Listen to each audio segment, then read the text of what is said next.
আমার আলোচনা সেভাবেই সাজিয়েছি। অ্যাকচুয়ালি ওষুধের প্রয়োগ পদ্ধতি 1 ঘন্টায় শেখানোর, বোঝানোর বা হয়তো অনেককে এই ব্যাপারে আলোচনা করার দরকার নেই, কারণ আমার সাথে অনেকেই হয়তো ভালো জানেন। কিন্তু আমি যদি রিভাইজও করতে চাই, 1 ঘন্টা নট এনাফ এট অল। এটা অনেক বড়, তাই না? আমাদের সিলেবাসটাই ভাগ করা হয়েছে, হানিম্যান ভাগ করে দিয়েছেন 3টি অংশে। ওষুধ সম্বন্ধে জ্ঞান, রোগ সম্বন্ধে জ্ঞান, with the real concept of disease, রোগের প্রকৃত ধারণা। আমরা যেভাবে অ্যালোপ্যাথরা যে রোগের ধারণা রাখে সেভাবে নয়, আমাদের হোমিওপ্যাথি যেভাবে ধারণা করে, হানিম্যান যা আমাদের শিখিয়েছেন সেভাবেই রোগের ধারণা, সেভাবে ওষুধের ধারণা, এবং সর্বোপরি ওষুধের প্রয়োগ প্রয়োগ সম্বন্ধে জ্ঞান। এই 3টি সিলেবাসের মধ্যে 2টো হচ্ছে কনসেপ্ট, বেসিকলি কনসেপ্ট। একটা হচ্ছে আমি বুঝবো যে কাকে রোগ বলে, কাকে রোগের কনসেপ্টটা কি। তারপর হচ্ছে ওষুধের, এবং এখানে অবশ্যই অনেক প্র্যাকটিক্যাল ব্যাপার আছে, ফার্মাসি আছে, অনেক কিছু আছে। কিন্তু সবচাইতে বড় যে অংশ সেটা হচ্ছে প্রয়োগ, যা নিয়ে আমরা অবিরত কাজ করতে হচ্ছে, এবং সেখানে অনেক নতুন ফ্যাক্টরও যোগ হয়। আমরা আলোচনায় দেখবো যে কিভাবে সেগুলো আসে। তো কাজেই আজকে আমাকে যা করতে হবে তা হচ্ছে টোটাল কনসেপ্ট, একটা কম্প্রিহেন্সিভ কনসেপ্ট, টোটাল ব্যাপারটা সম্বন্ধে একটা ধারণা, যে প্রয়োগের সম্বন্ধে আমি যদি সঠিকভাবে প্রয়োগ করতে চাই তাহলে আমাকে কোন কোন ব্যাপারে ধারণা রাখতে হবে। সচরাচর যেভাবে আলোচনা হয় এবং আমরা প্রাইমারি লেভেলে বা বেসমেন্টাল লেভেলে যেভাবে আলোচনা করি, সেটা হচ্ছে যে একটা অর্গাননের এত নাম্বার অ্যাফোরিজম, এত নাম্বার অ্যাফোরিজমে এইভাবে প্রয়োগের কথা বলা হয়েছে। আমার ধারণা এই আলোচনা আপনাদের মধ্যে হয়েছে। আমি আরেকটু গভীর কনটেক্সটে, আরেকটু ইন ডেপথ কনটেক্সটে আলোচনা করার চেষ্টা করব যে অ্যাকচুয়ালি সত্যিকার অর্থে আপনি যদি ওষুধ প্রয়োগে দক্ষ হতে চান তাহলে এসেনশিয়াল কি কি জ্ঞান, কোন কোন অঙ্গনে, কোন কোন ফ্যাসেটে আপনাকে, কোন কোন অ্যাসপেক্টে আপনাকে জ্ঞানের থাকতে হবে, পরিপূর্ণতা থাকতে হবে। কারণ ওষুধ প্রয়োগ পদ্ধতি অনেকগুলো বিষয়ের উপর নির্ভর করে। আমরা ধীরে ধীরে, আমি সেখানে সাজিয়েছি যে মূলত কি কি বিষয়ের উপর, কি কি বিষয়ে আমাদের জ্ঞানটা থাকতে হবে। তো সর্বপ্রথম আমি যা বলতে চাই তা হচ্ছে understanding homeopathy, A foundation for healing. খুব গভীরভাবে যদি লক্ষ্য করা হয়, এই আন্ডারস্ট্যান্ডিং অফ হোমিওপ্যাথি আমাদের হোমিওপ্যাথিক কমিউনিটিতে, আপনারা যদি নিজেই লক্ষ্য করেন, আপনার আশেপাশে তাকান, এই আন্ডারস্ট্যান্ডিং অফ হোমিওপ্যাথি এক একজনের এক এক রকম। Even the foundation of healing, এই ধারণাটাও আমাদের এক একজনের এক এক রকম।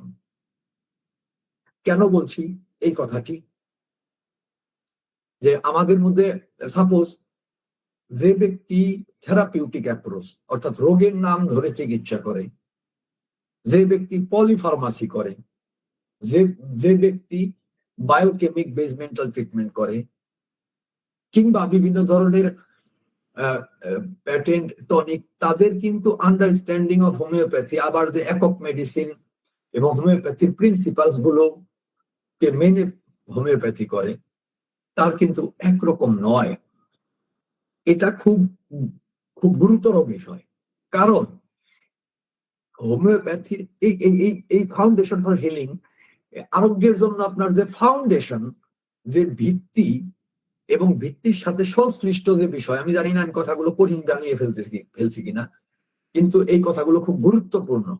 এবং আপনি যেহেতু এখানে উচ্চতর প্রশিক্ষণের কথা লেখা, কাজে এগুলো বুঝতেও হবে।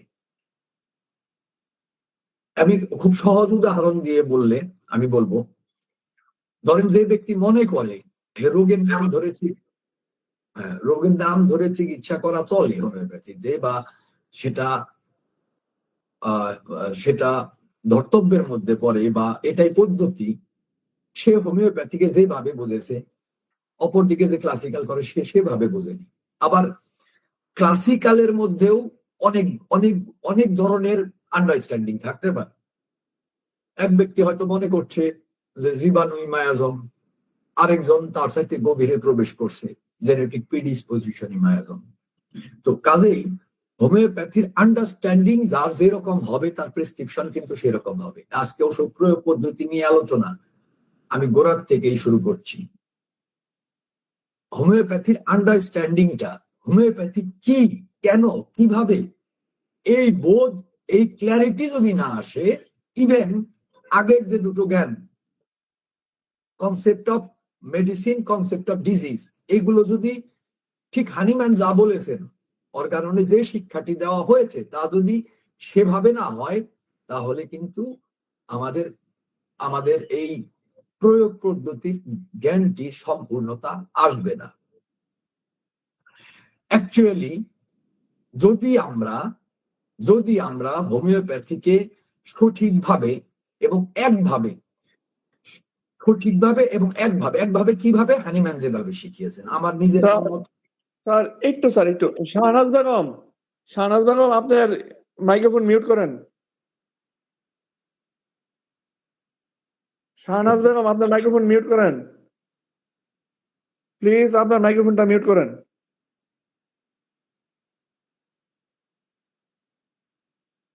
শাহনাজ বেগম আপনার মাইক্রোফোনটা প্লিজ মিউট করেন।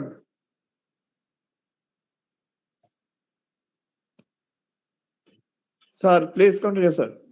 Thank you. তো আমি যা বলতেছিলাম, আমরা যদি সত্যিকার ভাবে হোমিওপ্যাথি ঠিকঠাক ভাবে বুঝতে চাই, একভাবে বুঝতে চাই, একটা স্ট্যান্ডার্ডে, তাহলে আমাদেরকে হানিম্যান যা করেছেন, যা বুঝিয়েছেন সেটাকে বুঝতে হবে। হানিম্যান সব সময় হোমিওপ্যাথিকে প্রকাশ করেছেন সায়েন্স হিসেবে। সেখানে ফিলোসফি আছে, সেখানে আর্টস আছে, শিল্প আছে, কিন্তু হোমিওপ্যাথিকে প্রকাশ করেছেন কিছু ইউনিভার্সাল বেসিক প্রিন্সিপালস এর মাধ্যমে। যেখানেই কোনো ইউনিভার্সাল বেসিক প্রিন্সিপালস থাকে তা সায়েন্স। এবং সায়েন্স কিন্তু অপরিবর্তনীয়। বেসিক প্রিন্সিপালস, আরেকভাবে বললে বেসিক প্রিন্সিপালস অপরিবর্তনীয়। আপনি যদি হোমিওপ্যাথির কোনো একটা বেসিক প্রিন্সিপালকে বিকৃত করে, মডিফাই করে, কিংবা তাকে প্রত্যাখ্যান করে বলেন যে আমি সবার মতো বা হানিম্যানের মতো হোমিওপ্যাথি শিখেছি, ভুল হবে। বেসিক প্রিন্সিপালস ডিফাইন করে হোমিওপ্যাথিকে, সুনির্দিষ্ট করে। তো এইবার আমি যদি সেই বেসিক প্রিন্সিপালসকে হানিম্যান যেভাবে বুঝিয়েছেন সেভাবে বুঝি, আরেকজন সেভাবে বুঝে, আরেকজন সেভাবে বুঝে, তাহলে সেখানে কিন্তু কোনো ডিফারেন্স থাকবে না। প্রয়োগ পদ্ধতি এই বেসিক প্রিন্সিপালস এর সাথে সাংঘাতিক ভাবে জড়িত। ইভেন হোমিওপ্যাথির যে একদম প্রথম বেসিক প্রিন্সিপালস, যে সিমিলিয়া সিমিলিবাস কিউরেন্টার, সদৃশকে আরম্ভ করে, এই জায়গাটা নিয়ে যদি ভাবি, আমি জাস্ট এই জায়গাটা নিয়ে, একজন ব্যক্তি যদি এটা বুঝতে না পারে যে সদৃশকে আরম্ভ করে, তার টোটাল কনসেপ্টটা কি, সে ভাববে ওই ফোড়া হয়েছে, ফোড়ার জন্য ওষুধ দেব, দ্যাটস ওকে ফাইন। ক্যান্সার নিয়ে এসেছে, এবার রেপার্টরিতে লাং ক্যান্সার নিয়ে এসেছে, লাং ক্যান্সার ঢুকিয়ে যে ওষুধ আসবে সেটা দিয়ে দেব, সদৃশ বিধান করলাম। কিন্তু অ্যাকচুয়ালি তিনি প্রিন্সিপালসটা বুঝেননি। এই কারণে তিনি নোসোলজিক্যাল টার্মস বা থেরাপিউটিক অ্যাপ্রোচের দিকে ঝুঁকে গিয়েছেন এবং সেভাবে প্রেসক্রিপশন করছেন। আরেকজন বুঝতে পারবেন যে না, ডিজিজের কনসেপ্ট তো হোমিওপ্যাথিতে এটা নয়। হ্যানিম্যান ডিজিজের যে কনসেপ্ট দিয়েছেন, যে তা হচ্ছে সমস্ত লক্ষণের টোটালিটি এবং এবং ব্যক্তির সমস্ত রকমের প্যাথোলজিক্যাল ডেভিয়েশন, যত রকমের লক্ষণ আছে তার সামগ্রিকতা, তার ক্যারেক্টারিস্টিক্স, এই সমস্ত কিছু মিলিয়ে যে স্বতন্ত্রতা তৈরি হয়েছে, সেটার ভিত্তিতে আমাকে প্রেসক্রিপশন করতে হবে। এই দুইজনের ধারণাই আলাদা, কাজে এখানে দুইজনের ওষুধ প্রয়োগ পদ্ধতি কখনোই এক হতে পারে না। আমি আজকে যে ব্যাপারটি তুলে ধরতে চাচ্ছি, যে কোন কোন ফ্যাক্টর গুলো আমাদের এই ওষুধ প্রয়োগের ব্যাপারটিতে ভূমিকা রাখছে। একদম গোড়াতে যদি আমরা তাকাই, একদম প্রিন্সিপালস গুলো ডিফাইন করছে যে আমি আসলে কি ধরনের প্রেসক্রাইবার বা কি ধরনের ওষুধ প্রয়োগ পদ্ধতির জ্ঞানটা আমার মধ্যে আসবে। তো কাজে বেসিক প্রিন্সিপাল সাইন্টিফিক পার্সপেক্টিভ, এটা হচ্ছে এই ধারণাটা, এই কনসেপ্টটা থাকতে হবে যে এটা একটা সাইন্টিফিক পার্সপেক্টিভ থেকে আমি হোমিওপ্যাথিকে দেখব, এবং এর ফাউন্ডেশনের ভিত্তি, এর সমস্ত রকমের কনসেপ্টে আমার সেই অপরিবর্তনীয় এবং চিরন্তন শাশ্বত ভিত্তি থাকবে। আপনারা জানবেন, চিকিৎসা যদি একটি বিজ্ঞান হয়, এটা থাকতে হবে। এবং এই দৃষ্টিকোণ যখন সঠিক হবে, এরপর থেকে আসলে সত্যিকারের যাত্রা শুরু হবে। সত্যিকারের শুদ্ধ হানিম্যানিয়ান পদ্ধতিতে প্রেসক্রিপশনের যাত্রাটা ঠিক এই পয়েন্টের থেকে শুরু হবে। এবং সেই সাথে যদি আমি তাই বলি যেটা সায়েন্স, তাহলে সিমটমসটা কি? আমাদের শরীরে যে সিমটমস গুলো দেখা যায়, আমরা জানি সিমটমস হচ্ছে ভাইটাল ফোর্স আমাদের শরীরে তার বিশৃঙ্খলার দরুন যে ধরনের বৈশিষ্ট্য প্রকাশ করে, যে ধরনের সেটাকেই আমরা বলি সিমটমস। That's okay, fine. কিন্তু যদি আরেকটু গভীরভাবে তাকাই, এবং from the view point of scientific perspective, তাহলে সেখানে আমরা কি দেখতে পাবো? অ্যাকচুয়ালি একটা সিমটমস কেন তৈরি হয়? আমরা জানি যে আমাদের শরীরে সবসময় ভারসাম্য রক্ষা করার চেষ্টা করে, জীবনী শক্তির কাজ এটাকে সায়েন্সের ভাষায় বলে হোমিওস্ট্যাসিস। এটা শুধু হোমিওপ্যাথরা ব্যবহার করে তা নয়, এই হোমিও নয়। এই হোমিওস্ট্যাসিসটা হচ্ছে আমার শরীরে সবসময় সব ধরনের ফিজিওলজিক্যাল, মেন্টাল, ইমোশনাল, সর্বরকমের যে ভারসাম্য রক্ষার প্রচেষ্টা এবং ভারসাম্য রক্ষা করে চলা, এটাকে বলা হয় হোমিওস্ট্যাসিস। আমাদের জীবনী শক্তি সর্বপ্রকারে এই কাজটি আমাদের করতে থাকে।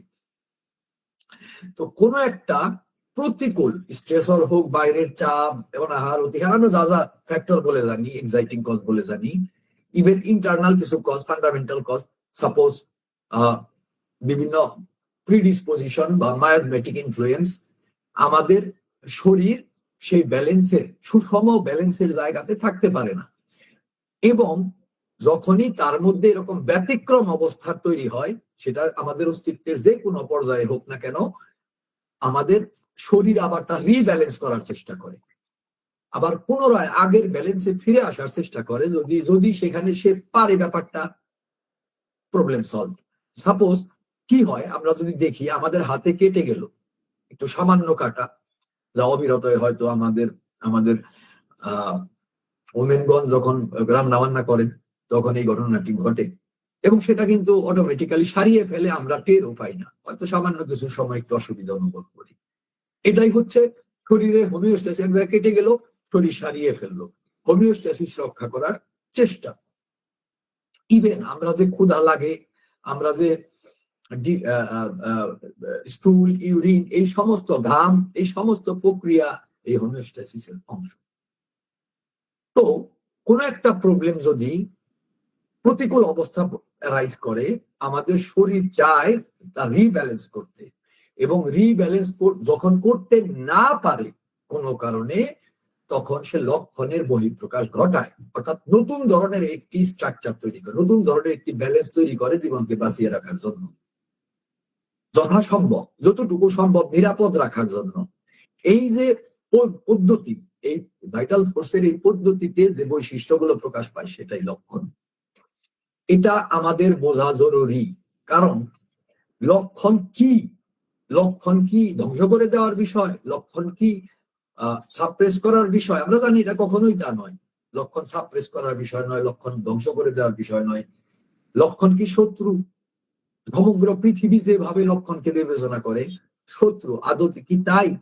না, লক্ষণ তো শত্রুও নয়। লক্ষণ অ্যাকচুয়ালি, লক্ষণ যদিও আমাদের জন্য কষ্টকর, কিন্তু আসলে তা বন্ধু। সে আমাদের ইন্ডিকেট করে ওষুধের প্রয়োজন, ব্যালেন্স আমি একা একা করতে পারছি না, আমার একটু সহযোগিতার প্রয়োজন। এইবার যে চিকিৎসকের মাথায় এই আইডিয়া নেই যে লক্ষণ আমার শরীরে সহযোগিতা চাওয়ার ভাষা, যার মাথায় এই আইডিয়াটি কাজ করে না, তার পক্ষে সঠিক কনসেপ্ট থেকে সে দূরে সরে গেছে। অ্যাকচুয়ালি তার পক্ষে। আচ্ছা, এখানে অনেকেই শব্দ করছেন, তনুশ্রী মাল্লিক তারটা খোলা দেখতে পাচ্ছি, আর আরো কয়েকজন শব্দ করছেন। অ্যাকচুয়ালি ডিস্টারবেন্স না হলে ভালো হয়, এখানে যে হোস্ট আছেন তিনি কিন্তু বন্ধ করে দিতে পারেন তাদেরগুলো। আমরা যেন প্রত্যেকে আমাদের ভিডিও এবং অডিও মিউট করে রাখি, এটা আগে বলা ছিল ক্লাস চলাকালীন সময়। প্লিজ আপনারা যারা ভিডিও অডিও আছে সবগুলি বন্ধ করে দেন। স্যারের ক্লাসের সমস্যা হচ্ছে, ব্যাঘাত হচ্ছে। প্লিজ আপনার অডিও ভিডিও গুলো বন্ধ করুন, মিউট করুন। জি স্যার, আপনি আর কন্টিনিউ করুন। ওকে ওকে, যে হোস্ট আছেন উনি তো চাইলে বন্ধ করে দিতে পারবেন। তো যাই হোক, একটু আব্দুর রহিম, আপনি যে হোস্ট হিসেবে আছেন আপনি বন্ধ করে দিন, এগুলো মিউট করে দিন, আপনার কাছে চাবি আছে। যে ব্যাপারটি বলছিলাম, তো কাজেই একজন ফিজিশিয়ানের যদি এই লক্ষণের এই বৈশিষ্ট্যটি, আসলে কি করতে চাচ্ছে, লক্ষণ কি করতে চাচ্ছে আর আমি কি করতে চাচ্ছি, এর মধ্যে যদি সমন্বয় না ঘটে, তিনি যত বই পড়ুন না কেন, যত ধারণাই রাখুন না কেন, তার কাজ কিন্তু সমন্বিত হবে না। তাকে লক্ষণটা পড়তে হবে, লক্ষণটা পড়া শিখতে হবে, যে লক্ষণটা কি বলছে। নয়তো তিনি একটা উগ্র লক্ষণ দেখেই তাকে শত্রু ভেবে কিছু পদক্ষেপ নেবেন। সেখানে ওষুধ প্রয়োগ পদ্ধতি, তার ওষুধ প্রয়োগ পদ্ধতি সম্বন্ধে তার যত সমস্ত ভালো ভালো জ্ঞান আছে সব তার বিরুদ্ধে কাজ করবে সেখানে, সেই পদ্ধতি অনুসরণ করতে গেলে। কাজেই আপনি যে পদ্ধতি অনুসরণ করুন না কেন, আগে এই বেসমেন্টাল কনসেপ্ট গুলো স্বচ্ছ থাকাটা অতি জরুরি। আর নয়তো আপনি সব, এটা যে বলে যে সাতখণ্ড রামায়ণ করে শীত সীতাকার বাপ, একটা প্রবাদ বাক্য যেরকম আছে, সবকিছু করে দেখবেন ভুল হয়ে রয়েছে। কারণ আপনি যে লক্ষণটাকে শত্রু বলে ভাবছেন, সেই লক্ষণটা আসলে বন্ধু ছিল, আপনাকে ব্যালেন্সে সহযোগিতা করছিল। এবং আর কয়েকটা কোর প্রিন্সিপাল এভাবে আপনি দেখতে পাচ্ছেন। আমি প্রথমেই এই চ্যাপ্টার 1-এ আমি যে পার্সপেক্টিভ গুলো তুলে ধরছি, যেগুলো একদম fundamental perspective to proper application of homeopathic remedies in a proper way, এগুলো একটু আলোচনা করে নিচ্ছি। এটাই হচ্ছে পয়লা। তৃতীয়ত হচ্ছে আপনাকে সিভিলিবাম প্রিন্সিপাল সম্বন্ধে যেরকম একদম ফাউন্ডেশনাল ধারণা রাখতে হবে, একই সমান গুরুত্ব, আবারও বলছি, একই সমান গুরুত্ব রাখতে হবে অ্যাপ্রোচ গুলোর উপরে। অ্যাপ্রোচ গুলো কি মুশকিল হচ্ছে, কাদের স্যার যে কথাটি বলেছেন, সম্মানিত কাদের স্যার যে কথাটি বলেছেন, যে আমাদের চর্চা তো হয় না ওষুধ প্রয়োগ সম্বন্ধে। কাজে আজকে আমার এই কথাগুলো অনেকের কাছে নতুন না মনে হলেও মনে হবে এগুলো কেন আলোচিত হচ্ছে, কিন্তু আমি একটু বোঝানোর মানে ইন ডেপথে তুলে ধরার চেষ্টা করবো যে কেন আলোচনা হচ্ছে। আমাদের হোমিওপ্যাথিতে বহু ধরনের অ্যাপ্রোচ আছে, আমরা এটা লক্ষ্য করি বা না করি। ইভেন খুব বড় ধরনের দুটো ডিভিশন, একটা হচ্ছে ভাইটালিস্টিক অ্যাপ্রোচ আর একটা হচ্ছে ম্যাটেরিয়ালিস্টিক অ্যাপ্রোচ। আমাদের বহুজন আছেন যারা ভাইটালিস্টিক অ্যাপ্রোচকে অস্বীকার করে। এটা শুনলে হয়তো আপনারা আশ্চর্য হবেন, কিন্তু আমি আমার বইপত্রগুলোতে এটার প্রমাণ সহ দিয়ে রেখেছি। ভাইটালিস্টিক অ্যাপ্রোচ এটা কি? এটা হচ্ছে হানিম্যান যেভাবে বর্ণনা করেছেন অবস্তুগত ভাইটাল ফোর্সের ধারণা, এই ধারণাকে আপনারা দেখবেন একদম হরিমোহন চৌধুরীর বইটি খুলে দেখুন, যার অর্গানন আমাদের দেশে সবাই পড়ে। তিনি কিন্তু এই ভাইটালিস্টিক অ্যাপ্রোচকে অস্বীকার করেছেন, এবং যেখানে যেখানে হানিম্যান ভাইটালিস্টিক অ্যাপ্রোচ নিয়ে কথা বলেছেন নিচে তিনি ফুটনোট দিয়েছেন যে হানিম্যান এটা কেন করেছেন বুঝলাম না, এটা ঠিক গেল না, এটা সায়েন্টিফিক না, এই ধরনের বহু কথা তিনি বলেছেন। আমি তার দুর্নাম করার জন্য এটা বলছি না, প্রত্যক্ষভাবে প্রমাণ দেওয়ার জন্য বলছি।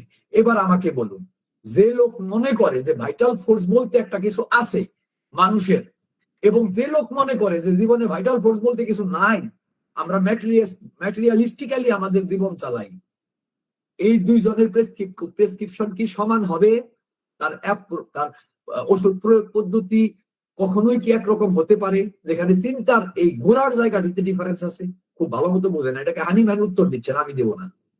হানিম্যান বলছেন দুনিয়া জুড়ে, পৃথিবী জুড়ে এই যে বস্তুগত ওষুধ, কেমিক্যাল ওষুধের এত প্রচলন বা এই শরীরের মধ্যে থেকে বস্তুগত রোগ দূর করার নাম ধরে বস্তুগত রোগ দূর করার যে আইডিয়া, এটা একমাত্র বস্তুগত সাপ্পর মারা ম্যাটেরিয়ালিস্টিক স্ট্যাম্প যে শব্দটা ব্যবহার করেছেন হানিম্যান অর্গাননে সরাসরি এটা ব্যবহার করেছেন যে ম্যাটেরিয়ালিস্টিক স্ট্যাম্প মারা মস্তিষ্ক ছাড়া এই আইডিয়া কার্যকর হতে পারে না। ভাইটালিস্টিক অ্যাপ্রোচটা যদি আপনার না থাকে, এই ভাইটাল ফোর্সের ব্যাপারে আপনার ধারণা যদি না থাকে, এর সম্বন্ধে আপনার সচেতনতা, এর কাজের পদ্ধতি কিভাবে তা আমাদের সাথে সমন্বিত হয়, সবথেকে মোদ্দা কথাটা হচ্ছে যে আপনি যদি আপনার রোগীর ভাইটাল ফোর্সকে দেখতে না পারেন, আমি বলছি না যে আপনি চোখ খুলে চোখের সামনে দেখবেন বা তার মুখের উপর ভাইটাল ফোর্স লেখা থাকবে, ব্যাপারটা এরকম না। আমি বলবো ইনসাইট, আপনি যখন এটা নিয়ে প্র্যাকটিস করছেন, আপনি রোগীর ভাইটাল ফোর্সকে প্রথম কথা হচ্ছে পর্যবেক্ষণ করতে পারবেন তার ভাইটাল ফোর্সের অবস্থাকে। আমি তো রেপার্টরিতে দেখি ভাইটালিটি ভালো, লস অফ ভাইটালিটি, কত রকমের ভাইটালিটি শব্দ আমরা দেখতে পাই। তো কাজেই এই ভাইটালিস্টিক অ্যাপ্রোচ, এবং তারপর আরো গুরুত্বপূর্ণ বলবো আমি actually in the sense of context, আরো গুরুত্বপূর্ণ হচ্ছে ক্ষেত্রের জায়গাটাতে হলিস্টিক অ্যাপ্রোচটা কি? খুব সংক্ষেপে যদি বলি, এই ইউনিভার্স কানেক্টেড, মাটির সাথে গাছ কানেক্টেড, পানি কানেক্টেড, বায়ু কানেক্টেড, ওজোন স্তর পৃথিবীর সাথে কানেক্টেড, সূর্যের সাথে আমরা কানেক্টেড, খাবারের সাথে কানেক্টেড, আমাদের সমাজের সাথে কানেক্টেড, ধর্মের সাথে কানেক্টেড, সংস্কৃতির সাথে কানেক্টেড, পরিবারের সাথে কানেক্টেড, শিক্ষার সাথে কানেক্টেড। আমরা বিশ্ব প্রকৃতির একটা অংশ হচ্ছে আমরা, যারা সবকিছুর সাথে connected. That means all together creates a unconditional whole, একটা পরিপূর্ণতা তৈরি করে। এবং এটা অত্যন্ত গুরুত্বপূর্ণ এই কারণে যে আপনি যদি হোমিওপ্যাথিকে বুঝতে চান, হানিম্যান যে এই ডিফাইনেশন গুলো দিয়ে, আমি আমার মায়াজম ও জীবাণু তত্ত্ব বইতে সমস্ত ডকুমেন্টস দিয়ে তারিখ সন উল্লেখ করে আমি বলে দিয়েছি, দেখিয়ে দিয়েছি যে হানিম্যানের সামনে দীর্ঘদিন তিনি ভাইটাল ফোর্সের ধারণা প্রকাশই করেননি জানা সত্ত্বেও। ইভেন অর্গাননের প্রকাশের আগে তিনি ক্রনিক ডিজিজ গ্রন্থে প্রকাশ করেছেন, ভাইটাল ফোর্স শব্দটা ব্যবহার করেছেন। কেন? কারণ তার সামনে দুইটা পথ ছিল, একটা ম্যাটেরিয়ালিস্টিক বস্তুগত জীবাণু সংক্রান্ত, এবং আরেকটা ছিল এই ভাইটালিস্টিক অ্যাপ্রোচ। তিনি সময় নিয়েছেন, গবেষণা করেছেন, শেষ পর্যন্ত হোমিওপ্যাথি তিনি সিদ্ধান্ত নিয়েছেন যে হোমিওপ্যাথি যে বিজ্ঞান তা অত্যন্ত সুগভীর, এবং সেখানে ভাইটালিস্টিক এবং হলিস্টিক অ্যাপ্রোচটা সত্যিকারের প্রকৃত সত্য। তো এখন যদি আমি এখানে একটু বলে নিচ্ছি, যাদের কাছে এই বিষয়গুলো মনে হবে যেগুলো গুরুত্বপূর্ণ নয় বা ওষুধ প্রয়োগ পদ্ধতির সাথে এগুলো তেমন কোনো সম্পর্ক নেই, আমি পরিচ্ছন্নভাবে বলছি, হানিম্যানের কথা মোতাবেক আপনার হোমিওপ্যাথির কনসেপ্টটা তৈরি হয়নি। যাদের কাছে এটা নতুন লাগবে, মনে রাখবেন যে গুরুত্বপূর্ণ আপনি বুঝতে পারছেন কিন্তু আপনার কাছে নতুন মনে হচ্ছে, তাহলে সেখানে আপনার মনে রাখতে হবে যে এই অ্যাসপেক্ট গুলো আপনি এখনো ক্লিয়ার করেননি বলে আপনার ওষুধ প্রয়োগ পদ্ধতি এখনো সায়েন্টিফিক হয়ে ওঠেনি। একটা ঘটনার কথা বলি, তাহলে এই পুরো ব্যাপারটা বুঝতে পারবেন। এই ঘটনাটা অনেকেই জানেন। ডাক্তার হেরিং একবার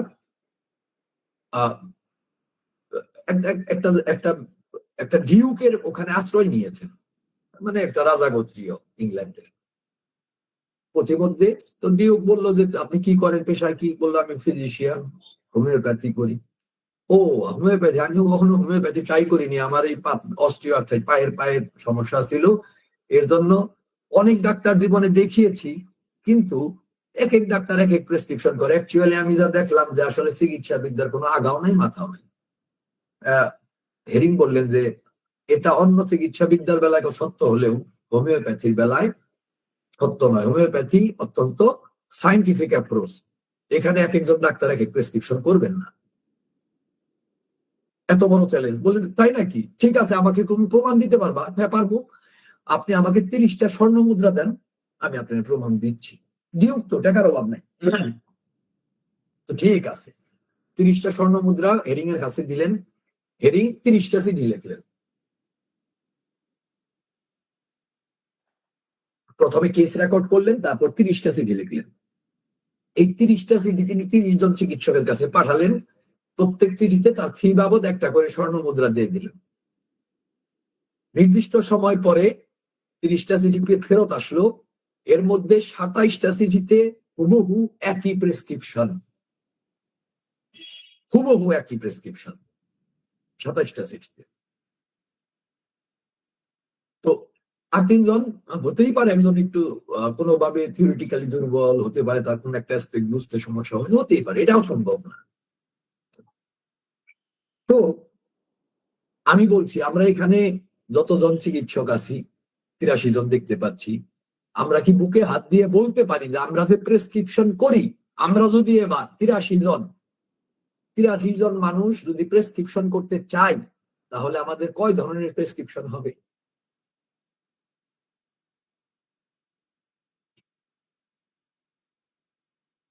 এটাই হচ্ছে এই যে এতক্ষণ যে কনসেপ্ট গুলোর কথা বললাম, এই কনসেপ্টের মর্ম। যদি আমাদের এই কনসেপ্ট গুলো সব এক থাকে, যদি আমি বুঝি সিমিলিয়া সিমিলিবাস কিউরেন্টার কি, আমি যদি বুঝি ভাইটালিস্টিক অ্যাপ্রোচ কি, হলিস্টিক অ্যাপ্রোচ কি, সিমটমস কি, সিমটমস এর ব্যাপারে আমাদের অ্যাপ্রোচটা কি হবে, তাকে আমরা কিভাবে বিবেচনা করব, ভাইটাল ফোর্সকে যদি আমি দেখতে পাই, তাহলে যদি আমি দেখতে পাই, পরিচ্ছন্ন ভাবে দেখতে পাই, আমি একটু পরে এই ব্যাপারটি বলবো, দেখতে পাওয়ার ব্যাপারটি নিয়ে আর একটু কথা আমার আছে, আমি বলবো। কিন্তু যদি আমি দেখতে পাই, তাহলে বলেন আমাকে যে ভিন্নতার সুযোগ কোথায়? It will be really calculated, exactly calculated, accurately calculated. Actually homeopathy কাজ করার মতো বহু কিছু আছে, আমি আসছি একটু পরে। এই ক্যালকুলেশনের পর্যায়ে আমাদের চর্চার অভাবে আমরা যাইনি। হোমিওপ্যাথি সবসময় এই ধরনের ফিচার্স রাখে। এই সায়েন্টিফিক ইনভেস্টিগেশন এন্ড হোমিওপ্যাথি এই কারণে দরকার পড়ে। এই ফিচার গুলো কিন্তু হোমিওপ্যাথি রাখে, যে আমাদের সবকিছু একদম এক্স্যাক্টলি একরকম হবে। কিন্তু তা হচ্ছে না কেন? আমাদের সামনে থেকে এই সায়েন্টিফিক পার্সপেক্টিভটা চলে গিয়েছে, ইনভেস্টিগেশন চলে গিয়েছে। পত্রিকায় বেরোয় যে হোমিওপ্যাথি নিয়ে কোনো গবেষণা হয় না, বিশেষ করে বাংলাদেশের পত্রিকাতে বেরিয়েছিল যে হোমিওপ্যাথি নিয়ে কোনো গবেষণা হয় না। একটা সময় তেজস্ক্রিয়তা ছিল না, আজকে তেজস্ক্রিয়তা আছে।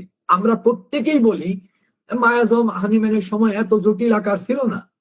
হানিম্যান তার বইতেই বলছেন এই কথা, এটা আমার কথা না, বা অন্য ঐতিহাসিকগণ বলবেন, ব্যাপারটা তাই সেরকম না। হানিম্যান বলছেন এই কথা, যে আমার জীবনে আমি সোরার সাথে সিভিলিসের মিক্সচার দেখেছি, একটা বা দুইটা গেছে, সাইকোসিসের মিক্সচার দেখেছি, একটা বা দুইটা গেছে। হানিম্যান বলছেন এই কথা। কিন্তু আজকে আমাদের বর্তমান সময়টাতে মায়াজমের, শুধু মায়াজম না, ড্রাগ মায়াজম অর্থাৎ রাসায়নিক, কেমিক্যাল, অ্যালোপ্যাথিক ড্রাগ, বিভিন্ন ধরনের ওষুধ, ভ্যাকসিনেশন, কি কমপ্লেক্সিটি না তৈরি হয়েছে। কাজেই এখানে ওষুধ প্রয়োগ পদ্ধতি কি হবে, কিভাবে হবে, তার জন্য আমাদের আরো অনেক বেশি ক্ল্যারিটির দরকার। আপনি মুড়ি মুরগি সব এক করে ফেললে নিশ্চয়ই তা সায়েন্স নয়। ধীরে ধীরে আসলে এগুলো চর্চার অভাবে আমার কথা হয়তো অবৈধ লাগতে পারে অনেক ক্ষেত্রে, কিন্তু যতটুকু সম্ভব আমি ক্ল্যারিটি ধীরে ধীরে আনবো। তো কাজেই এই ইম্পিরিসিজম, অভিজ্ঞতাবাদ, যা হানিম্যান কখনোই গ্রহণ করেননি, সবসময় যেখানে তিনি সায়েন্টিফিক ইনভেস্টিগেশন, পরীক্ষণ এর উপরে, এবং এই পরীক্ষা সায়েন্টিফিক ইনভেস্টিগেশন এবং পরীক্ষার উপর নির্ভর করে যে অভিজ্ঞতাটি তৈরি হয়, তার উপর পর্যবেক্ষণের উপর যে অভিজ্ঞতাটি তৈরি হয়, তার উপর গুরুত্ব আরোপ করেছেন। আমরা যদি সেই ট্র্যাকেই না থাকি, সেই রাস্তাতেই না থাকি, আমরা কিভাবে আশা করব যে হানিম্যান যে পথে চলেছেন আমি সেই পথে নেই? তিনি যেভাবে কাজ করেছেন সে কাজ আমি করছি না, তাহলে কিভাবে আমি আশা করব যে হানিম্যান যেভাবে প্রেসক্রিপশন করেছেন, যা দেখে প্রেসক্রিপশন করেছেন, যাকে দূর করতে চেয়েছেন, যে জায়গায় পরিবর্তন করতে চেয়েছেন, সেই জায়গাটিতে আমরা সেভাবে কাজটি করতে পারবো। কাজেই যদি কেউ চায় যে আমি একটু আগে যে কথাটি বলেছিলাম লক্ষ্য করে দেখুন, সায়েন্স অপরিবর্তনীয়, প্রিন্সিপালস অপরিবর্তনীয়। কাজেই কেউ যদি প্রপার ওয়েতে ওষুধের প্রয়োগ করতে চায়, অ্যাপ্লিকেশনটা হবে এই সায়েন্সের সেই অপরিবর্তনীয় প্রিন্সিপালস এর উপর, রাইট? এই নতুন প্রেক্ষাপট গুলোতে আমাদের এই প্রিন্সিপালস গুলো কিভাবে অ্যাকুরেটলি অ্যাপ্লাই হবে, এই জ্ঞানটাই হচ্ছে ওষুধের প্রয়োগের জ্ঞান। আমি ব্যাপারটি বুঝাতে পেরেছি নাকি আপনাদের কাছে খুব দুর্বোধ্য লাগছে, কঠিন লাগতেছে? ওকে, তারপর তো প্রশ্নোত্তরের সেশন মোস্ট প্রবাবলি থাকবে, আপনাদের সুযোগ থাকবে কথা বলার। তো আমি প্রসিড করি। এই হচ্ছে ওষুধ সম্বন্ধে, ওষুধের প্রয়োগ সম্বন্ধে সঠিক বা অ্যাকুরেট ওষুধ প্রয়োগের জ্ঞানটি অর্জনের কনসেপ্ট। আমি আগেই বলেছি যে আমাদের কোন কোন জ্ঞানগুলো লাগবে সেটাই আজকে আমার আলোচ্য বিষয়। অনেকে হয়তো প্রত্যাশা করতে পারেন যে একটা ক্লাসের মধ্যে আমি ওষুধের প্রয়োগের জ্ঞান শিখিয়ে দেব। আপনিই বলেন আজকে যে কয়টা টপিক, এই প্রত্যেকটা টপিক নিয়ে আলাদা আলাদা 1 ঘন্টার ক্লাস, 2 ঘন্টার ক্লাস হওয়া পসিবল। সেখানে কি আমার সম্ভব এই প্রত্যেকটা জিনিস 1 ঘন্টায় মানে পুরো ব্যাপারটা? তাছাড়া প্রচুর কাজও বাদ রয়েছে, হোমিওপ্যাথিতে প্রচুর কাজও বাদ হয়। আমি বলেছি ক্যালকুলেটেড মেথড, তো কোথায় ইকুয়েশন, কোথায় ক্যালকুলেশন, এই কাজগুলো তো করাই হয়নি। যাই হোক, এবার চ্যাপ্টার 2 এ আসি।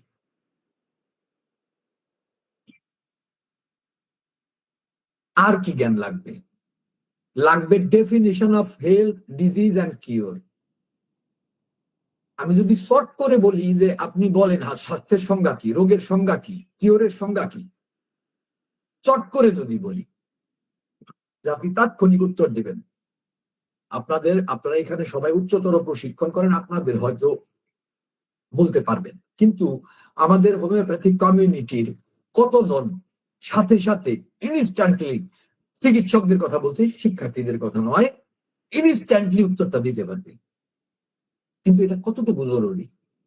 আপনার কাছে যদি স্বাস্থ্যের সংজ্ঞা কি সেটা না থাকে, যদি ডিজিজের সংজ্ঞাটা কি তা যদি না থাকে, কিওরের সংজ্ঞাটা কি তা যদি, এই সংজ্ঞাটা মুখস্থ করা বড় কথা নয়, বড় কথা হচ্ছে এর কনসেপ্ট গুলো যদি না থাকে, সেখানে আপনি কিভাবে আশা করেন যে রোগী আসলো, আপনি তার হেলথ স্ট্যাটাস একদম ঠিকভাবে মাপবেন? ওই যে আমি বলেছি না, ভাইটাল ফোর্সকে দেখার কাজটা হবে, এবং সেখানে ভাইটাল ফোর্সের বিঘ্নটাকে আপনি ধরতে পারবেন, বিশৃঙ্খলাটাকে ধরতে পারবেন, কোথায় ভাইটাল ফোর্স পারছে না, কেন পারছে না, সেখানে কোন কোন ফ্যাক্টর গুলো হস্তক্ষেপ করছে, ভ্যাকসিন, অ্যালোপ্যাথিক ড্রাগস, লাইফস্টাইল, যা কিছু হোক, কোন কোন ফ্যাক্টর গুলো ঝামেলা করছে, এবং এই পেশেন্টের প্রগনোসিস কি হবে, কিওর করা সম্ভব নাকি সম্ভব না, এই টোটাল কনসেপ্ট কিভাবে আসবে?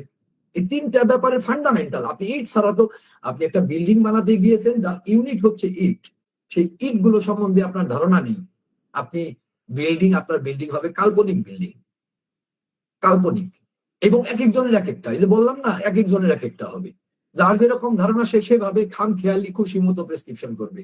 Actually that not science at all. যখন এই ধরনের কনসেপ্ট আমাদের মধ্যে কাজ করবে, এক একজনের মাথায় এক একটা, এটা সায়েন্স নয়, বিজ্ঞান নয়। হোমিওপ্যাথিতে ফিলোসফি আছে। আপনারা বলবেন আপনি এত বিজ্ঞান কেন করছেন? হোমিওপ্যাথিতে তো ফিলোসফি আছে।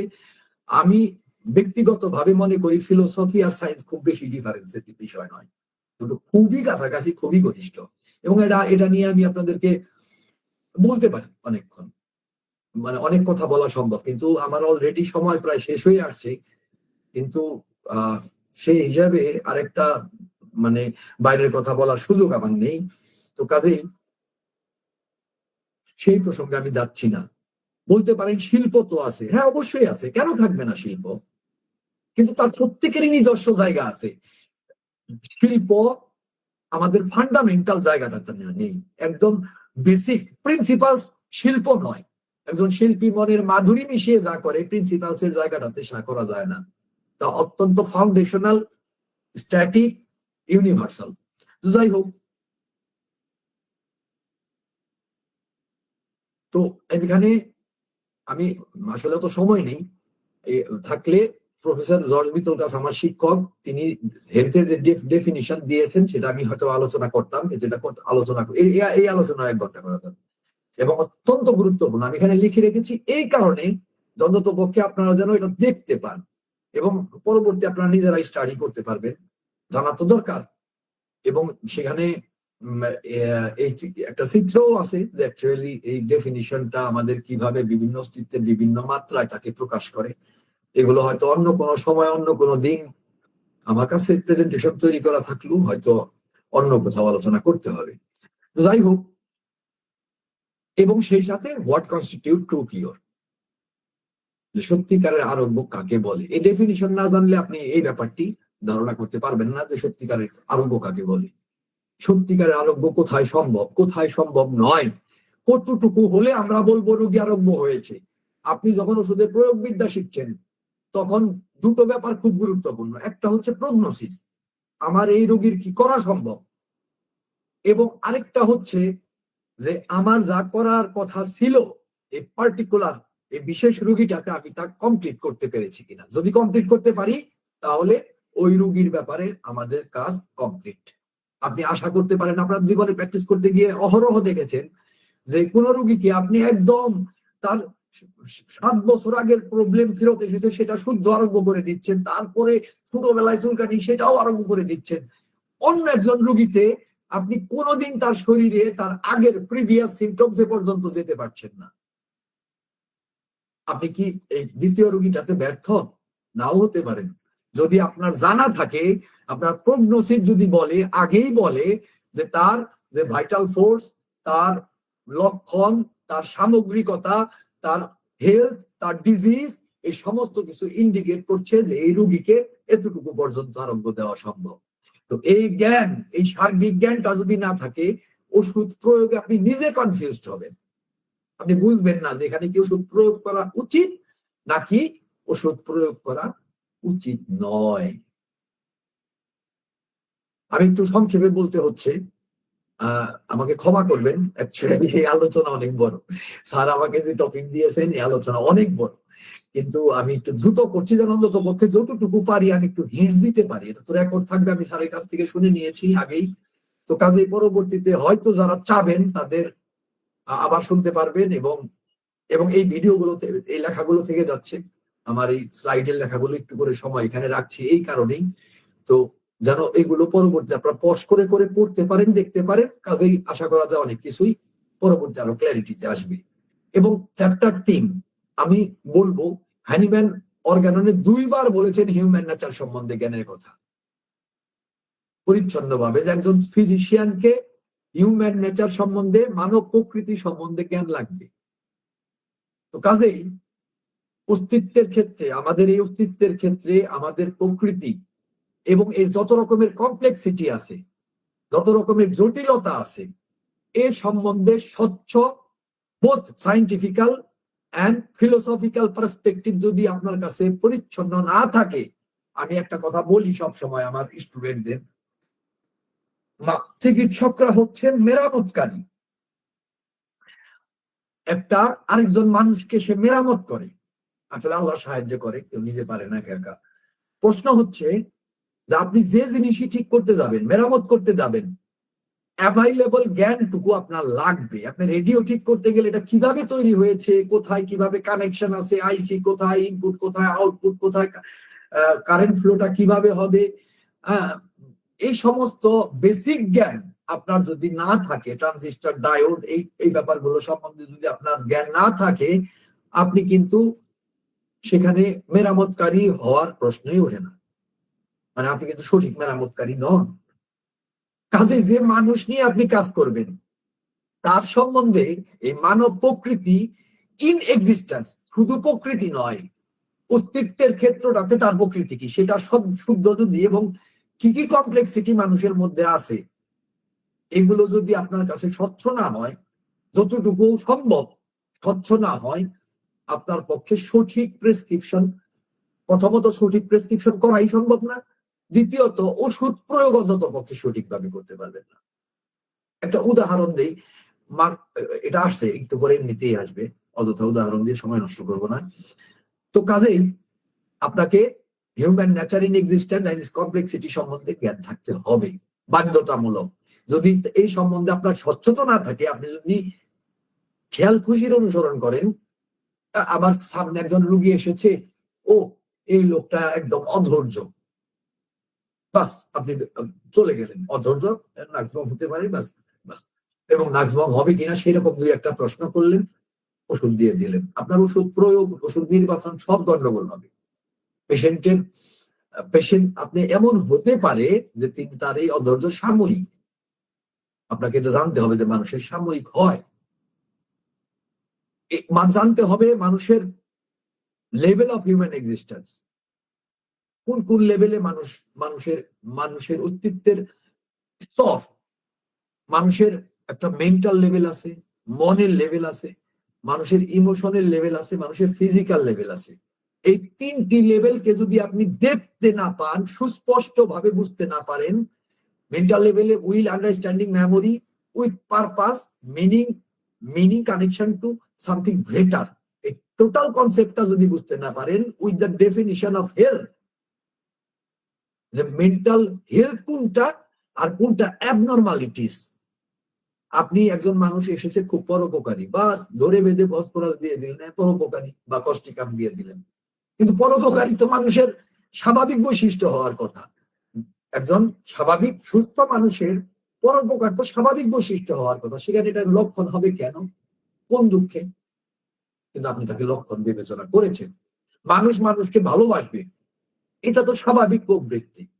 এবার একজন ব্যক্তি তার আশেপাশের মানুষকে ভালোবাসে বলে আপনি ধরে নিলেন, that means it is tubercular বা টিউবারকুলিনাম অর ইগনেশিয়া। ভুল হলো।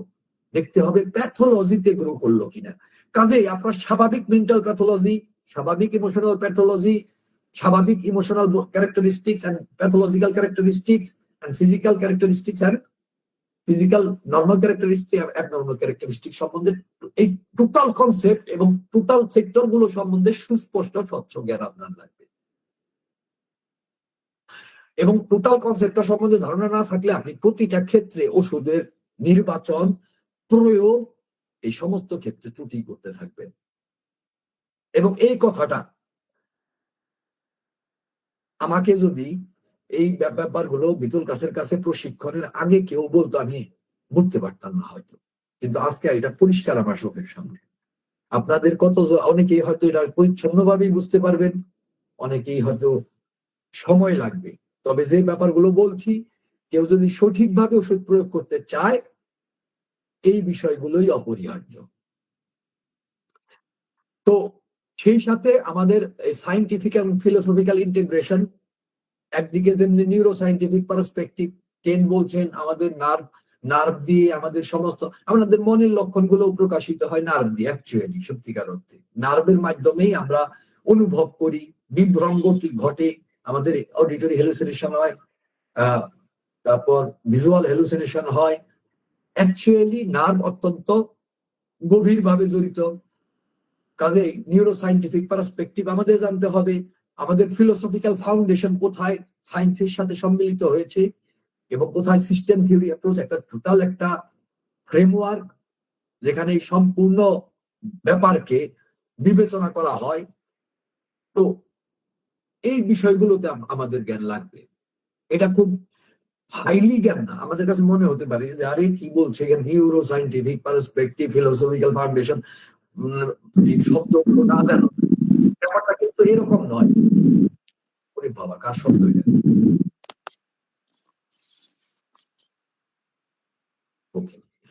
এটা কিন্তু অত হাই কিছু নয়, আমাদের যত হাই মনে হচ্ছে। এগুলো খুব বেসমেন্টাল শিক্ষা, খুবই বেসমেন্টাল শিক্ষা। আমাদের শিক্ষা প্রতিষ্ঠান যদি ঠিক ভাবে চলে, এগুলো অটোমেটিক্যালি হওয়ার কথা। Chapter 4, the vital force concept and measurement. এবার আমি ভাইটালিস্টিক অ্যাপ্রোচ, আমি নিজেও ভাইটালিস্টিক অ্যাপ্রোচ, আমার প্রায় সময় শেষ, আমি এরপরে শুধু দ্রুত বলে যাব। এই ভাইটাল ফোর্স আমি বলেছি দেখতে হবে, প্রথমে কনসেপচুয়ালি ধারণাগত ভাবে, এরপর একদম মেজারমেন্ট, মাপতে হবে। অনেকে মনে হতে পারে, আমারও মনে হতো আগে, আমি অনেকে হয়তো চিন্তা করবেন যে এইভাবে হয়তো ভেবেছেন, আমি বহু আগে চিন্তা করতাম যে ভাইটাল ফোর্স, আমি যখন দেখলাম যে আমি যদি খুব সাইন্টিফিক বা ক্যালকুলেটেড ওয়েতে মানুষের চিকিৎসা করতে চাই, তাহলে আমাকে ভাইটাল ফোর্সটা সবার আগে বুঝতে হবে, মানে এটার একটা অঙ্ক লাগবে, ম্যাথমেটিক্স লাগবে। আমার এখনো কম্পিউটারে ফাইল আছে যে এই ভাইটাল ফোর্সের মেজারমেন্ট নিয়ে আমি অনেক প্রাথমিক পরীক্ষা নিরীক্ষা করেছিলাম। কিন্তু পরে লেভেল অফ হেলথ বই পাওয়ার পর দেখলাম ডক্টর জর্জ বিতলকাস, আমার সম্মানিত শিক্ষক এবং মেন্টর, এই কাজটা করেছেন। এই পুরো বইটাই হচ্ছে ভাইটাল ফোর্সের মেজারমেন্ট নিয়ে, যার উপর নির্ভর করে ওষুধের প্রয়োগ, যার উপর নির্ভর করে ওষুধের পোটেন্সি, যার উপর নির্ভর করে ওষুধের রিপিটেশন, যার উপর নির্ভর করে রোগীর কতটুকু ভালো হওয়া সম্ভব, আরোগ্য হওয়া সম্ভব, কতটুকু নয়, এই সমস্ত কিছু। তো এখন যদি আপনি সত্যিকারে যদি আপনি চান যে আপনার প্রেসক্রিপশন, আপনার ওষুধ প্রয়োগ পদ্ধতি একদম হানিম্যানিয়ান পদ্ধতিতে সাইন্টিফিক হইতে হবে, তাহলে আপনাকে এই মেজারমেন্ট সম্বন্ধে জ্ঞান থাকতে হবে, ভাইটাল ফোর্সকে মাপতে শিখতে হবে। এবং এটাকে আমি বলেছি যে ভাইটাল ফোর্সকে দেখতে পাওয়া। এখানে ভাইটাল ফোর্স কিভাবে মেজার করা যায় তার সম্বন্ধে একটা সংক্ষিপ্ত ধারণা আমি এখানে দিয়ে রেখেছিলাম, কিন্তু এগুলো আজকে আলোচনা করা সম্ভব নয়, কিন্তু এখানে থাকছে, আপনাদের ভিডিওতে থাকছে। তারপর হলিস্টিক প্রিন্সিপালস, বিতলকাসের দ্য কন্টিনিউয়াম থিওরি, কিভাবে এই হলিস্টিক প্রিন্সিপালস কে আধুনিক সায়েন্সের পরিপ্রেক্ষিতে তুলে ধরেছে, এবং এটাকে যে জানতে হবে বর্তমান কমপ্লেক্স সিস্টেম, এই যে বিভিন্ন মায়াজম, যে মিশ্রিত অবস্থা, আমরা সবাই হাহাকার করছি যে এই মিশ্রিত অবস্থায় আমি ওষুধ প্রয়োগটা কিভাবে করব। এই যে হাহাকার, এই হাহাকারের উত্তর হচ্ছে কন্টিনিউয়াম থিওরিতে, এবং এই হলিস্টিক প্রিন্সিপালস কে যে সুন্দরভাবে তুলে ধরে কন্টিনিউয়াম থিওরি। কারণ আমি যদি এক লাইনে বলি কন্টিনিউয়াম থিওরিটি কি, এখানে বলা হয় একজন মানুষ জন্মের পর, এটা কিন্তু আপনারা সবাই জানেন যে আমরা রোগীদের প্রিভিয়াস বংশের রোগগুলো লিখি, প্রিভিয়াস এলিমেন্টস হিস্টোরি লিখি, তারপর বর্তমানের সমস্যাগুলো কিভাবে কবে থেকে উত্থিত হলো, অপারেশনের পরে কি হলো না হলো, এই যে বিস্তারিত যে বিবর্তনের ইতিহাস, এবং বিভিন্ন জীবনের বিভিন্ন পর্যায়ে অ্যাকিউট এবং ক্রনিকের ম্যানিফেস্টেশন দেখা দেওয়ার যে বিষয়গুলো আমরা দেখতে পাই বা বিবেচনা করি, এটাকেই খুব সাইন্টিফিক্যালি তুলে ধরা হয়েছে কন্টিনিউয়াম থিওরি, যেগুলো ইন্টার রিলেটেড, এবং ধীরে ধীরে কিভাবে একজন ব্যক্তিকে একটা নির্দিষ্ট রোগের দিকে ঠেলে দেয়। এটা বলে একটা নির্দিষ্ট বিন্দুতে, একটা নির্দিষ্ট সময়ে একজন ব্যক্তিতে যে রোগের অবস্থাটি থাকে, তার জীবনের ওই বংশ থেকে প্রাপ্ত রোগ এবং তার অন্যান্য সমস্ত মডিফিকেশন বা পরিবর্তন বা অ্যাকিউট বা ক্রনিকের ক্ষেত্রে তার চিকিৎসা, এই সমস্ত কিছু বা ভ্যাকসিনেশন বা যা কিছু আছে, এই সমস্ত কিছুর রেজাল্ট, ফলাফল, আপনি যদি আগে যদি সুচিকিৎসা হয় তাহলে যা হবে, কুচিকিৎসা হলে নিশ্চয়ই বুঝতে পারছেন যে তা হবে না। এবং সেগুলো কিভাবে প্রেজেন্ট করে, লেয়ার্ড প্রেজেন্টেশন অফ সিমটমস। আপনি প্রেসক্রিপশন করতে বসলেন, আপনি রোগীর সর্বশেষ লেয়ারকে বুঝতে পারলেন না, সেখানকার লক্ষণ গুচ্ছকে একত্র করতে পারলেন না, আপনি কিভাবে সঠিক প্রেসক্রিপশন করবেন? That's not possible at all, এটা সম্ভব না। একজন ব্যক্তির কনস্টিটিউশনাল লেয়ার থাকতে পারে, জেনারেল বা সিস্টেমিক লেয়ার থাকতে পারে, ইটিওলজিক্যাল লেয়ার থাকতে পারে, সুপারফিশিয়াল লেয়ার বা সর্বশেষ লেটেস্ট লেয়ার, এভাবে ডিভিশন হতে পারে। এবং এটা অনেক ধরনের ম্যানিফেস্টেশন হয়। একজনের কনস্টিটিউশনাল লেয়ার সুপারফিশিয়াল লেয়ার হতে পারে, এটাই তার জীবনে তারপরে পরিবর্তন, বিশেষ করে বাচ্চাদের চিকিৎসা আমরা তখন করি। তো এইগুলো যদি আপনি দেখতে না পান একজন রোগীতে, ভাইটাল ফোর্সকে মেজারমেন্টের সাথে সাথে যে আমি কোন লক্ষণগুলোকে নিয়ে এখন প্রেসক্রিপশন করব, সেটা যদি দেখতে না পান, ওষুধ নির্বাচন যেমন কঠিন হবে, সেরকম বুঝতে পারবেন না আমার কতটুকু ডেপথে ওষুধ প্রয়োগ করতে হবে, কতটুকু পোটেন্সিতে করতে হবে, কিভাবে রিপিটেশন হবে, এবং পরবর্তীতে রোগীতে ওষুধ প্রয়োগ করার পরে তার তার কাছ থেকে আমরা কি প্রত্যাশা করব এবং কি দেখে পরবর্তী ওষুধ প্রদান করব। কাজেই এটা জানতে হবে আপনাকে। যদি আপনি সঠিকভাবে ওষুধ মানে ওষুধের প্রয়োগ যদি সবসময় সঠিক রাখতে চান। মিতুল কাছে একটা কথা বলেন যে অধিকাংশ ক্রনিক বর্তমান সময়ের অধিকাংশ রোগীতে আমরা এত বেশি কমপ্লেক্সিটি, মিক্সড মায়োজম দেখবো, জেনেটিক্যাল প্রিডিসপোজিশন, এত বেশি গন্ডগোল দেখবো যে তাদের ক্ষেত্রে একটা ওষুধে মানে একটা ওষুধ প্রয়োগ করলেন ভালো হয়ে গেল, এটা আগে যেরকম বহু আগে হালিম্যানের সময় যেরকম হতো এখন সেরকম হবে না। একদম সুনির্দিষ্ট যে ঠিক এক্সাক্ট এখন এই ওষুধ, তারপরে ঠিক সেই লক্ষণ পরিবর্তিত হয়ে আরেকটা লক্ষণ, আরেক গুচ্ছ লক্ষণ, ঠিক এক্সাক্ট ওষুধটা কয়েকটা যদি আমরা দিতে পারি তারপর দেখা যাবে যে তার কমপ্লেক্সিটি দূর হয়েছে। এবং এটা পরীক্ষিত আমার ক্লিনিকে। এটা আমি শুধু আমি নই, আমার যত স্টুডেন্ট আছে, আমার যত অ্যাসিস্ট্যান্ট আছে, সবাই এটা প্রত্যক্ষ করেন অবিরত। একদম exact sequence, exact series of medicine লাগবে।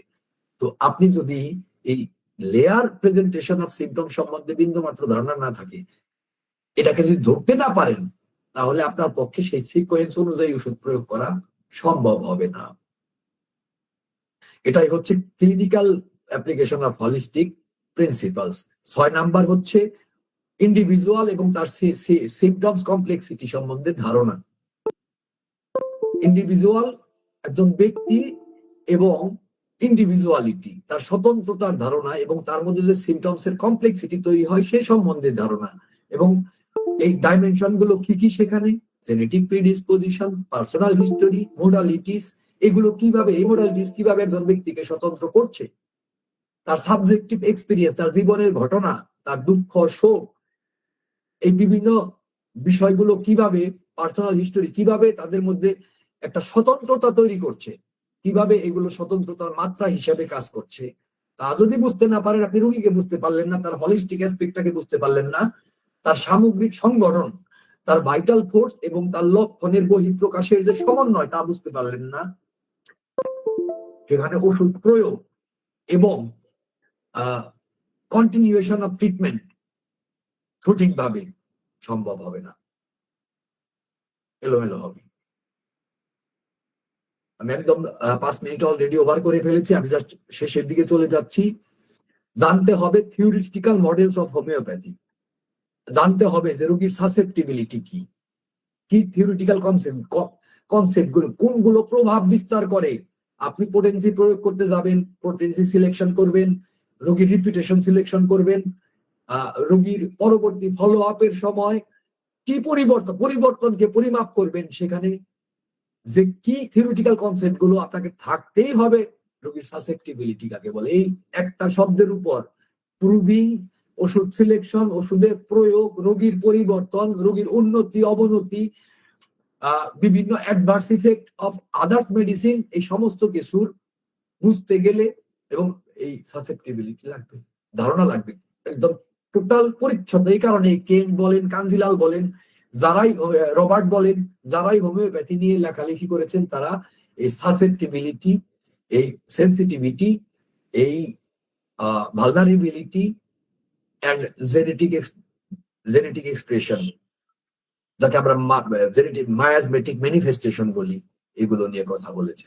এগুলো যদি পরিচ্ছন্ন না হয় এবং সাইন্টিফিক্যালি পরিচ্ছন্ন না হয়, ওই নিজের যা বুঝলাম আরেকজন যা বলেছে এরকম না, সাইন্টিফিক্যালি যদি ক্ল্যারিটি না আসে, তাহলে সঠিকভাবে ওষুধ নির্বাচন থেকে শুরু করে তার কোন রকমের প্রয়োগই সঠিকভাবে করা সম্ভব না। আপনার সেন্সিটিভিটির মাত্রা সঠিক না হলে, লেভেল অফ হেলথ মাত্রা আপনি যদি বুঝতে না পারেন, আমার ডক্টর কাদের স্যারের কথা বলার পরে আমি কিন্তু একটা পর্ব লেখা শুরু করেছি আমার টাইম লাইনে, ট্রানজিয়েন্ট সিম্পটমস। সেখানে দেখবেন গ্রাফ টাফ সহ আমি সবকিছু দিয়েছি, সেখানে সেন্সিটিভিটি কত বড় ভূমিকা রাখছে। নার্ভাস সিস্টেম ম্যানিফেস্টেশন, অল্প কথায় আমি এটা আগেই বলেছি, কাজেই এখন আর। এবং চ্যাপ্টার 8 উইজডম অফ সিম্পটোম্যাটোলজি, আমাদের সমস্ত গাইড, হানিম্যান বলছেন only one and only guide আমাদের সিম্পটমস। কাজে এই সিম্পটোম্যাটোলজি আপনি যদি, আজকে আমার চেম্বারে কথা হলো, আমাকে একটা কেস এনে দেখিয়ে বললো যে এখানে তো আমার হিসাবে আসছে, আমি রেপার্টরি করেছি, এখানে আসতে চায় না, আপনি পালসেটিলা কেন দিলেন? আরেকটা কেস আজকে ট্রিটমেন্ট করলাম, আমার আরেক অ্যাসিস্ট্যান্ট বললো যে এই রুগীটাকে তো আমি মোটামুটি কনফার্ম ছিলাম যে লাইকোপোডিয়াম, আপনি স্টাফিসেগ্রিয়া কেন দিলেন? সবসময় তো আর একদম ক্ল্যারিটি ঝকঝকে কেস আসে না বর্তমান কমপ্লেক্স সময়টাতে, কাজে অনেক কিছু হিসাব নিকাশ করতে হয়। আমি তাদের একটা যে উত্তরটা দিয়েছিলাম, যে সেটা একটু সংক্ষেপে বলি যেহেতু সময় খুব কম। অ্যাকচুয়ালি ট্রিটমেন্ট করতে গিয়ে তোমরা যে হিসাবটা করছো, এখানে তোমরা দেখতেছো কোয়ান্টিটি, সংখ্যা, লক্ষণের সংখ্যা, আর আমি দেখছি কোয়ালিটি, লক্ষণের বৈশিষ্ট্য, ক্যারেক্টারিস্টিক্স, পিকুলারিটি এবং তা নিয়ে গঠিত একটা সামগ্রিকতা। এই যে এই যে টোটাল কনসেপ্ট এবং সিমটমস এর মূল্যায়ন, ইভালুয়েশন, অ্যানালাইসিস, এই টোটাল ব্যাপারগুলো নিয়ে আসলে সিমটোম্যাটোলজি। সিমটোম্যাটোলজি মানে কয়টা একজন রোগী দেখা মানে কয়েকটা লক্ষণ দেখে আমি ওষুধ দিয়ে দিলাম, ব্যাপারটা শুধু এটা নয়। আপনি লক্ষণ হচ্ছে ভাষা, এটাকে রিড করতে হয়।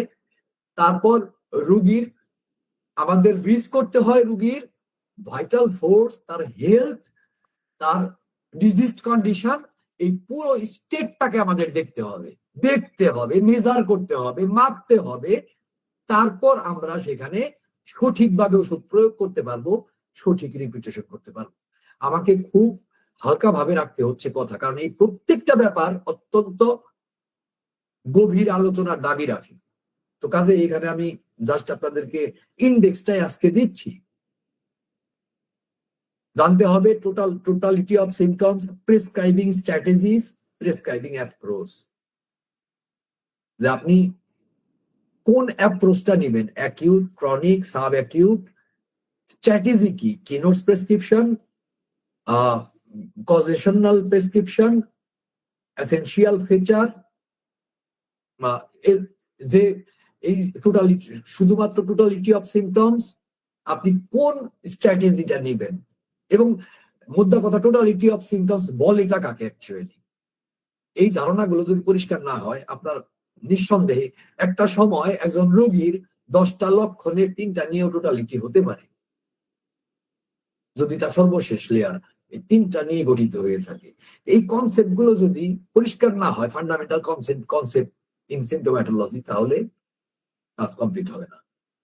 এবং যে সমস্ত ল, আইন, যেমন হেরিং এর ল, এই পুরো ব্যাপারগুলোকে গাইড করে, যে সমস্ত অবজারভেশন, বিতল কাছের অবজারভেশন, কেন্টের অবজারভেশন, সেগুলো সম্বন্ধে যদি ধারণা না থাকে, তাহলেও আপনি সঠিকভাবে এবং সাইন্টিফিক্যালি, এবং হেরিং যা দেখিয়ে গিয়েছিলেন যে হোমিওপ্যাথরা সাইন্টিফিক্যালি অ্যাপ্রোচ করে, কাজেই সবার প্রেসক্রিপশন একরকম হয়, এখানে ব্যতিক্রম হওয়ার কোনো উপায় নাই, এই ঘটনাটি ঘটবে না।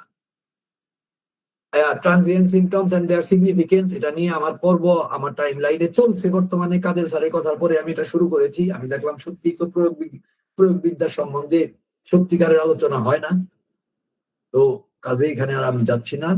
আর শেষ আমি যে কথাটি বলবো, যে কথাটি বলে আমি আমার কথা শেষ করবো, অলরেডি অনেক সময় আমি ওভার করে ফেলেছি, তা হচ্ছে ম্যাট্রিয়া মেডিকা। আমরা বেশিরভাগ সময় আমরা চর্চা করি ম্যাট্রিয়া মেডিকাকে আসলে রেপার্টরির মতো করে ট্রিট করি।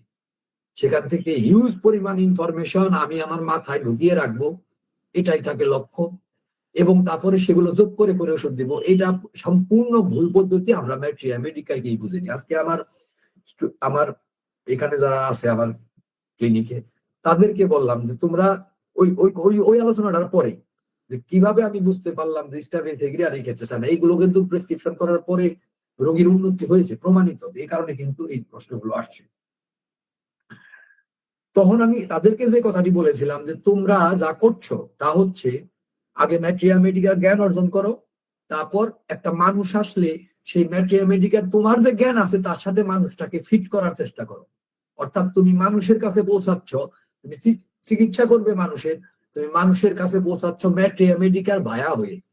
কিন্তু অ্যাকচুয়ালি যা করার কথা তা হচ্ছে তুমি ম্যাট্রিয়া মেডিকাতে পৌঁছাবে মানুষের ভায়া হয়ে। তুমি আগে মানুষটাকে বুঝবে, তার